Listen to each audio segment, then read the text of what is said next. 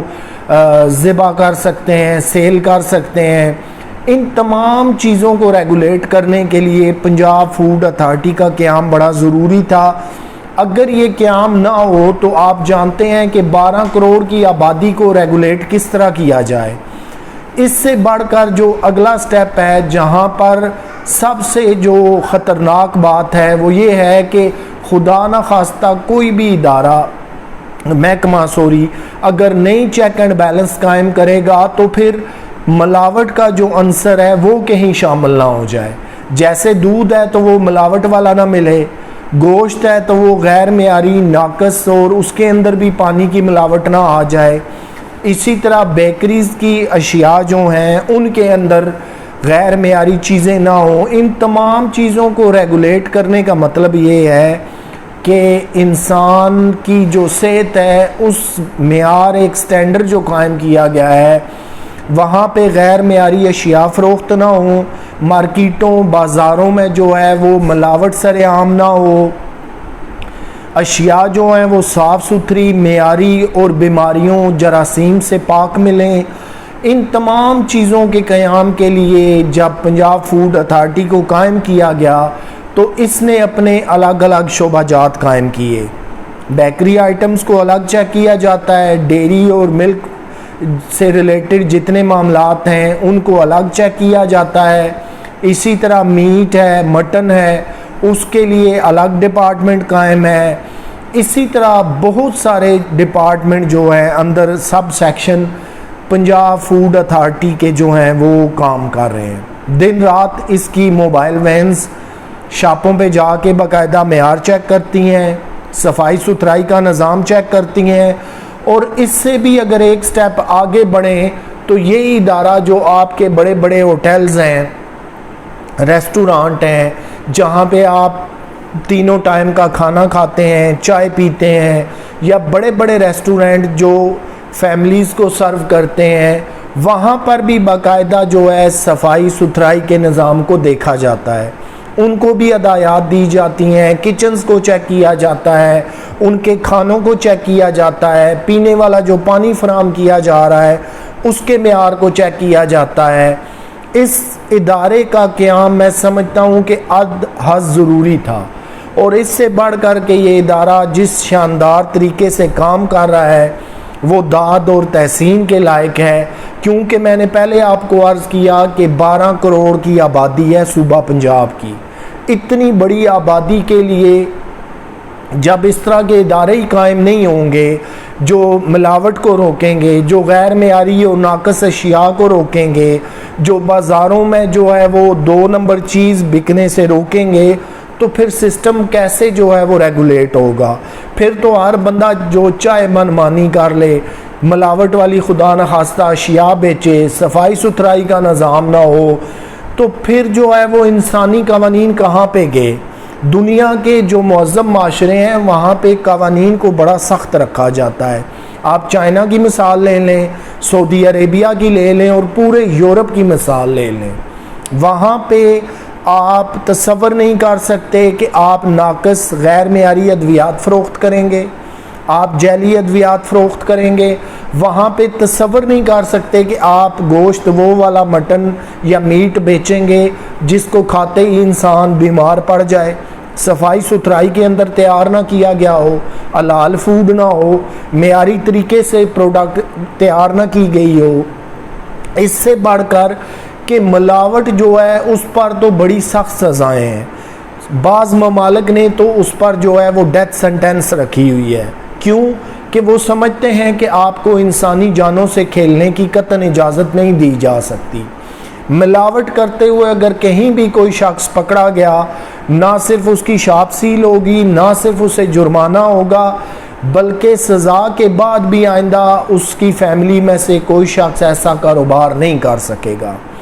لیکن ہمارے ہاں وطن عزیز کو جہاں بہت سارے مسائل درپیش ہیں، تعلیم ہے، غربت ہے، جہالت ہے، بے روزگاری ہے، لا اینڈ آرڈر کی سچویشن ہے، تو انہی کے درمیان جو ہے وہ پنجاب فوڈ اتھارٹی کا قیام ایسے ہی ہے جیسے کہ گرم موسم میں ایک ٹھنڈی بہترین اور خوبصورت بارش برس جائے جو تمام تر ضروریات کو پورا کر دے۔ پنجاب فوڈ اتھارٹی اپنے قیام سے لے کر آج تک انہوں نے اپنی لیبارٹریز قائم کی، وہاں پہ تمام چیزوں کے ادویات ہوں، گوشت ہو، دودھ ہو، دیگر جتنی چیزیں ہیں جو ان کے ڈومین میں آتی ہیں اس کا نہ صرف وہ انالیسس کرتے ہیں بلکہ تجزیے کے بعد اگر اس میں ملاوٹ کا، صفائی ستھرائی کا یا کسی چیز کا عنصر معیار کے مطابق نہ پایا گیا تو بھاری بھرکم جرمانے ہوتے ہیں، آپ کا چالان بھی ہو جاتا ہے اور ہدایت کی جاتی ہے کہ آپ اپنے بزنس کو ٹھیک کرنے اور بہترین طریقے سے چلائیں۔ تو اس حوالے سے پنجاب فوڈ اتھارٹی کا قیام جو ہے نہ صرف وقت کی ایک اہم ضرورت تھی بلکہ 12 کروڑ آبادی رکھنے والے صوبے کے لیے میں سمجھتا ہوں اس طرح کے ادارے کسی ایک نعمت سے کم نہیں ہیں۔ اب ان اداروں پہ جو ایک سب سے بڑا مسئلہ ہے وہ کام کا بے شمار بوجھ ہے، گو کہ انہوں نے ہر ضلع میں اپنا آفس قائم کیا ہوا ہے، ضلع میں بھی وہ کام کر رہے ہیں، پورے صوبے میں بھی کام کر رہے ہیں، لیکن اتنی بڑی آبادی کو سنبھالنا اور اس کے لیے مینجمنٹ کرنا یقیناً کافی مشکل کام ہے۔ اگر ان چیزوں کو ڈیوائیڈ کر دیا جائے، مثلا ادویات کے لیے ایک الگ سے ادارہ قائم کر دیا جائے، ویسے تو ڈرگ ریگولیٹری اتھارٹی قائم ہے لیکن ریلیٹڈ ادارہ اسی طرح جیسے پنجاب فوڈ اتھارٹی کا میں نے ذکر کیا کہ اس کے آگے مزید ملتے جلتے ادارے قائم کر دیں۔ ایک ادارہ ایسا ہو جو صرف ڈیری فارم، دودھ، گھی، مکھن، پنیر، اس سے ریلیٹڈ تمام چیزوں کو ریگولیٹ کرے۔ اس سے کیا ہوگا کہ پنجاب فوڈ اتھارٹی پہ اس کا جو بوجھ ہے وہ کم ہو جائے گا، کام کا برڈن۔ اسی طرح ایک ادارہ جو ہے وہ بیکریز اور جنرل سٹور اور دیگر جو ہمارے ہیں ان کے لیے قائم کر دیا جائے۔ پھر ایک ادارہ جو ہے وہ ریسٹورنٹ اور بڑے جو ہوٹلز ہیں ان کے لیے صرف ایک ادارہ قائم کر دیا جائے جن کا کام ہی صرف ہوٹلز ریسٹورنٹ کو چیک کرنا ہو، وہاں پہ کیا کھانے پکائے جا رہے ہیں، کیا پانی دیا جا رہا ہے، ان کی سروسز کیسی ہیں، وہ کہیں اوور چارجنگ تو نہیں کر رہے، لوگوں سے زیادہ پیسے تو نہیں لے رہے، ان کے کچن کے اندر صفائی ستھرائی کے کیا معیار ہیں، وہاں پہ جو دالیں، سبزیاں، میٹ، چکن اور دیگر اشیاء پکائی جا رہی ہیں کیا وہ معیاری ہیں۔ لیکن آپ نے دیکھا ہوگا کہ بڑی بڑی کارروائیوں میں پنجاب فوڈ اتھارٹی نے، چاہے وہ آئس کریم بیچنے والے ہوں، چاہے وہ کولڈ سٹوریج ہوں یا اس طرح کی جہاں پہ فوڈ اور خوراک کو کچھ وقت کے لیے سٹور کیا جاتا ہے، تو وہاں ایسے ایسے واقعات ٹیلی ویژن اور میڈیا پہ نظر آتے ہیں کہ جو آپ کے رونگٹے کھڑے کر دیتے ہیں۔ مہینوں پرانی چیزیں جو ہیں وہ فریزر سے نکل رہی ہیں، ہزاروں لیٹر غیر معیاری دودھ پکڑا جاتا ہے جس کے اندر بیکٹیریاز ہیں یا پانی کی ملاوٹ ہے۔ اسی طرح ہزاروں من جو ہے وہ غیر معیاری گوشت پکڑا جاتا ہے جو پراپر مذبح خانوں میں ذبح نہیں کیا جاتا، یا ذبح پراپر کیا جاتا ہے تو آگے چل کر صفائی ستھرائی کا اس گوشت کے ساتھ کوئی انتظام نہیں ہے، یا اس کے اندر خدا نخواستہ پانی کی ملاوٹ شامل کر دی جاتی ہے۔ تو یہ وہ ہمارے تمام مسائل ہیں جن کو سمجھنے کی ضرورت ہے۔ اس طرح کے ادارے اگر نہیں ہوں گے پھر تو ملاوٹ سر عام ہوگی، ملاوٹ کا راج ہوگا، غیر معیاری ناقص اشیاء جنہیں کھاتے ہی شہری بیمار پڑ جائیں گے، اسپتالوں میں پہنچ جائیں گے۔ یہیں سے وہ مسائل شروع ہوتے ہیں جو آپ کے اسپتالوں تک جاتے ہیں۔ آپ کے پرائمری اور سیکنڈری جو ہیلتھ سیکشن ہے اس پہ بڑا دباؤ بڑھ جاتا ہے، لوگ بیمار پڑنا پڑ جاتے ہیں، اسپتالوں کا رخ کرتے ہیں، الٹیمیٹلی اسپتالوں پہ بوجھ پڑ جاتا ہے، ان کی سروسز متاثر ہوتی ہیں۔ تو یہ وہ سارے مسائل ہیں کہ جن کا حل وقت کی اہم ضرورت ہے۔ میں سمجھتا ہوں کہ پنجاب فوڈ اتھارٹی کا قیام ایک بہترین جو ہے قیام ہے، وقت کی ضرورت تھی، اور جس طرح یہ ادارہ قائم ہوا خراج تحسین ہے، خراج عقیدت آپ اسے پیش کر سکتے ہیں کہ بڑی خوبصورتی کے ساتھ شبانہ روز بڑی محنت، لگن اور توجہ کے ساتھ کام کر رہے ہیں۔ ان اداروں کو پھلتا پھولتا دیکھ کر یقیناً ہر شہری بڑا خوش ہوتا ہے اور اپنے ملک کے ان عظیم اداروں پہ ہم فخر کر سکتے ہیں۔ اپنا خیال رکھیے گا دوستو، آپ سے انشاءاللہ پھر ملاقات ہوگی، تب تک کے لیے اللہ حافظ۔